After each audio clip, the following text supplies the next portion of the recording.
Pemirsa, kita akan mendengarkan bersama saat ini saksi ahli, baik itu dari ahli hukum pidana, yakni Yongki Fernando, kemudian Asmi Syaputra dan juga ahli forensik Budi Suendar sudah tiba di ruang persidangan dan akan kembali memulai.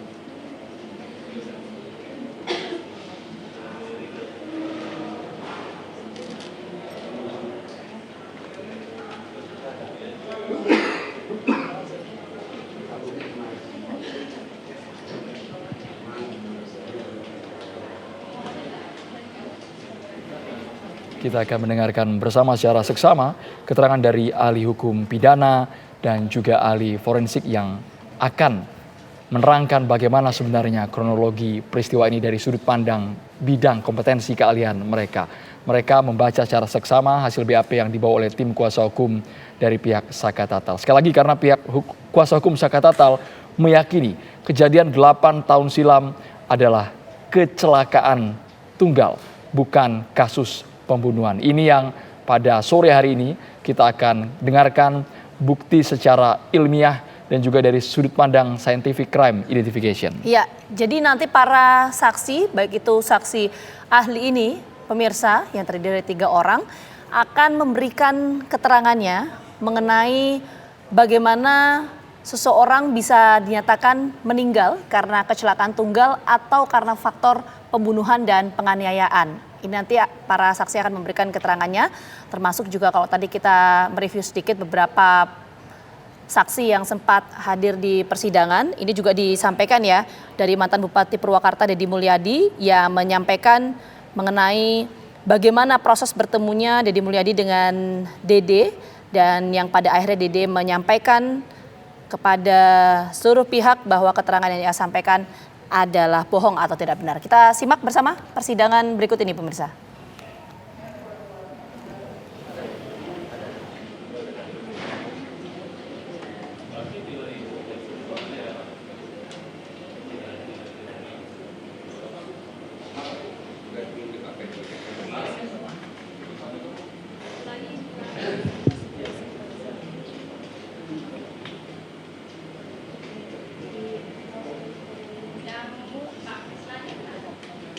Pak Krisna sudah berangkat ketemu Pak Susu. Nanti Pak Susu. Mungkin pulang ke Jakarta. Saya tahu saya. Ya, saya nggak enak aja sama Bu Hakim saya. Dia nggak fair, saya fair.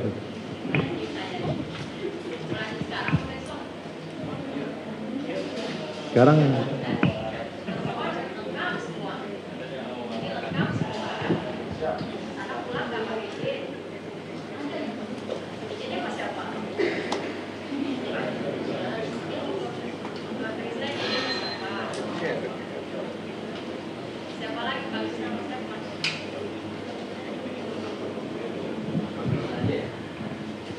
tadi yang minta izin itu Yasin karena anaknya sakit. Ya, insya Allah besok pagi datang lagi. Krisna datang lagi besok.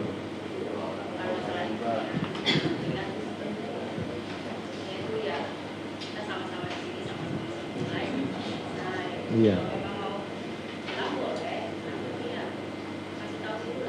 Baik. Mohon maaf yang mulia.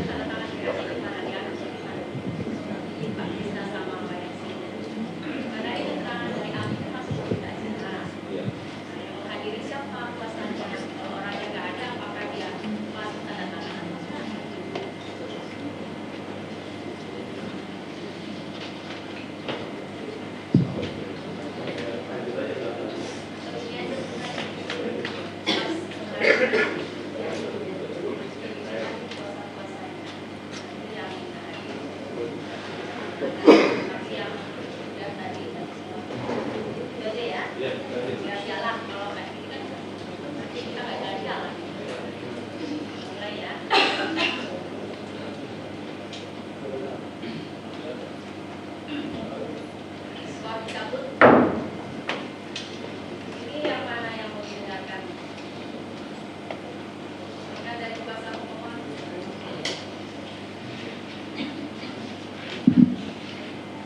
dulu yang mau didengarkan akhirnya?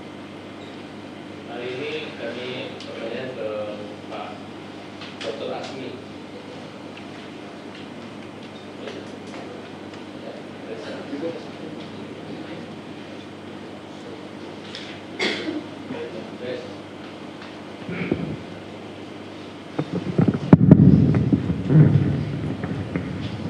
Oke, terima kasih yang mulia Dr. Asmi yang saya hormati. Terima kasih kehadirannya walaupun sempat lama menunggu.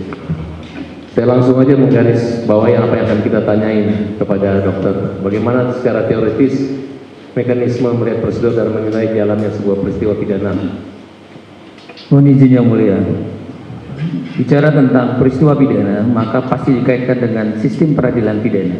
Dalam sistem peradilan pidana ada azas diferensiasi fungsional, di mana pintu masuknya sebuah perkara ditandai dengan peristiwa. Ada peristiwa pidana yang dapat masuk laporan, pengaduan, tertangkap tangan. Setelah dari situ biasanya ada yang namanya petugas dalam fungsi melakukan penyelidikan, selanjutnya penyidikan, selanjutnya nanti akan dikabarkan melalui SPDP yang namanya kepada jaksa penuntut umum. Setelah nanti mungkin ada dilengkapi segala macam berkasnya, maka nanti jaksa akan punya tanggung jawab melimpahkan perkara tersebut jika sudah P21 kepada pengadilan. Dan diantaranya sistem peradilan pidana tersebut mengacu ke dalam hukum acara pidana ada hak imperatif dalam kasus-kasus di atas 5 tahun. Itu ada peran penasihat hukum sebagaimana pasal 1 angka 13 Kitab Undang Hukum Acara Pidana. 4 komponen inilah menjadi hal esensial dalam mekanisme sistem peradilan pidana. Pertanyaan kedua, dalam perkara anak berlaku hak-hak yang wajib dan melekat pada pemeriksaan anak. Bagaimana kalau ada hak anak dilanggar dan bagaimana untuk mengetahui terjadi pelanggaran hak anak dalam proses penyidikan dan apa pula akibat hukumnya? Ya, maka bicara tentang kasus pidana anak berlakulah lex specialis birokrat leg generalis, ada keistimewaan. Kita mengenal ada namanya Undang-Undang Sistem Peradilan Pidana Anak, di mana di situ ada karakteristik penanganan dalam semua tahapan pemeriksaan. Undang-undang meletakkan ada kata semua tahapan pemeriksaan mengacu pada konsiderannya betapa esensinya perlindungan kepada anak. Di dalam anak itu adalah sebisa mungkin upaya-upaya paksa, penangkapan, penahanan dan segala macam itu adalah upaya yang terakhir. Dan hal esensial yang paling penting dalam perkara anak adalah harus didampingi, imperatif, ada kata wajib yang tidak bisa dikesampingkan, tidak bisa ada pakai surat pernyataan diakal-akali, tidak bisa.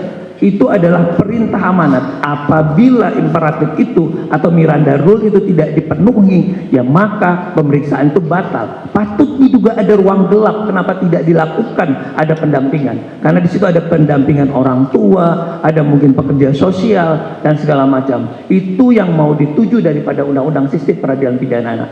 Jadi kalau tidak ada, ya patut diduga berita acara penyidikan tersebut harus batal demi hukum. 3. Dalam sebuah perkara terhadap putusan diketahui ada upaya hukum, yaitu upaya hukum luar biasa dan upaya hukum biasa. Sebutan apa saja syarat utama hukum luar biasa, PK? Majelis Hakim yang kami muliakan, saudara jaksa penuntut umum dan hadirin sidang. Bicara tentang ini sebenarnya sudah diatur di dalam pasal 263 Kitab Undang Hukum Acara Pidana yang kita kenal ada syarat material dan ada syarat formil. Tentunya ada pengajuan yang diajukan oleh terpidana, keluarganya atau kuasa hukumnya menjadi syarat untuk dilakukan itu. Tapi syarat material inilah yang menjadi kualitas. Apakah PK ini dapat dikabulkan, dapat dikirimkan kepada Mahkamah Agung. Syaratnya yang pertama adalah di situ ada poin A, B, dan C. Dalam poin A adalah ada keadaan baru. Keadaan baru berarti diambil kata ada. bagaimana situasi pada saat itu. Kalau keadaan baru ataupun ada keadaan baru berarti cenderung kepada novum yang tidak pernah dipertunjukkan, diperlihatkan pada persidangan sebelumnya. Karena kalau keadaan baru itu ada pada pemeriksaan dan sebelum jatuhnya pada putusan itu bisa mengubah pertimbangan hakim untuk bisa membebaskan seseorang tersebut atau menjadi onslah atau setidak-tidaknya meringankan putusan bagi seseorang jika keadaan baru kedua ada pertentangan di antara putusan hakim. Ketiga mungkin juga adalah ada kekeliruan dalam penerapan putusan hakim.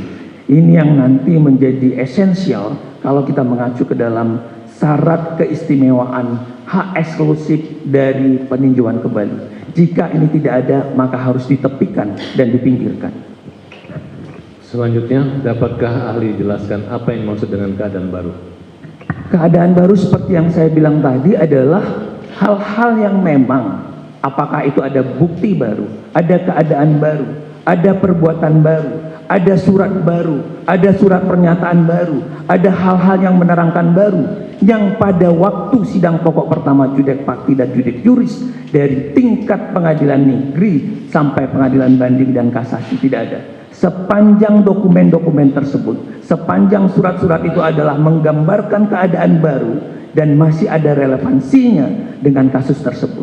Misal, di dalam keadaan sebelumnya ada manipulasi, ada kebohongan, dan hari ini ada satu keterangan yang membantah bahwa itu adalah manipulasi.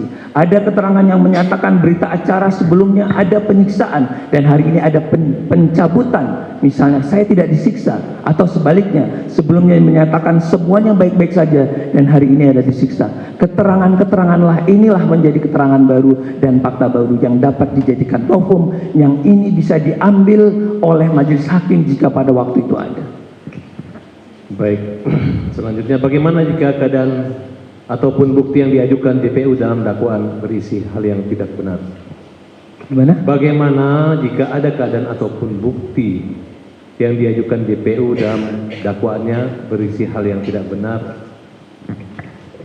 Mohon izin yang mulia, pada saat peralihan P21 semestinya sudah lengkap. Waktu sudah lengkap berarti klik alat bukti, keadaan dan fakta. Sewaktu ada keadaan atau fakta dan alat bukti tidak klik, berarti ada sesuatu yang tidak lengkap. Sewaktu tidak lengkap berarti ada yang kurang. Kenapa ada yang kurang? Berarti ada yang disembunyikan. Padahal 143 meminta tanggung jawab yuridis jaksa itu harus teliti, harus jelas, nggak boleh yang tidak jelas. Harus lengkap, berarti tidak boleh ada yang tidak lengkap. Jadi kalau ada satu kasus yang sudah sekian lama, terus misalnya hari ini ada sebuah yang tidak jelas, tidak lengkap, berarti dari sejak awal. Berarti penyelidikannya ada yang keliru, penyidikannya ada keliru, sehingga terkecohlah jaksa, termasuk terkecohlah majelis hakim yang memeriksa perkara ini. Selanjutnya, bagaimana menilai sebuah perkara untuk dapat mengetahui dalam berbagai putusan terdapat saling pertentangan fakta? Tentu kalau memang dalam putusan itu akan kita lihat pasal 197 Kitab Undang Hukum Acara Pidana. Di situ dijelaskan ada kewajiban hakim untuk memenuhi tentang putusan dari poin A sampai poin huruf C, mungkin K dan L ya kalau saya tidak salah. Tapi hal yang esensi yang paling penting itu adalah dalam poin D, F dan H. Jadi harus ada pertimbangan yang matang, pertimbangan yang disesuaikan dengan keadaan dan fakta. Terus unsur pasal itu memang pas atau tidak untuk menjatuhkan kesalahan dan hal yang memberatkan dan meringankan, sehingga juga hakim nanti akan menjatuhkan pidananya. Hal inilah menjadi pemantik jika nanti kita sandingkan ternyata dalam putusan pertama itu ada sesuatu keadaan dan fakta yang tidak klik dengan alat bukti. Misalnya dalam pertimbangan hakimnya dalam satu putusan itu kita lihat, ya di situ ternyata ada keadaan fakta yang tidak klik. Berarti pertimbangan hakim ini adalah tidak baik. Ada sesuatu yang tidak klik. Terus ini yang menjadi catatan karena 197 ayat 2-nya menyatakan begini. Jika tidak terpenuhi pertimbangan hukum itu, tidak kliklah poin D, F dan H, karena memang kita di Fakultas Hukum kan di FH, saya selalu mengingatnya begitu. Maka di luar huruf-huruf yang lain, tapi saya lebih suka di poin D, F, dan H karena itu adalah jantung dalam sebuah putusan. Maka putusan itu adalah batal demi hukum 197 ayat 2 Kitab Undang Hukum Acara Pidana. Baik. Dari permohonan PK yang diajukan pemohon, bukti mana saja yang dapat dijadikan novum dalam perkara ini?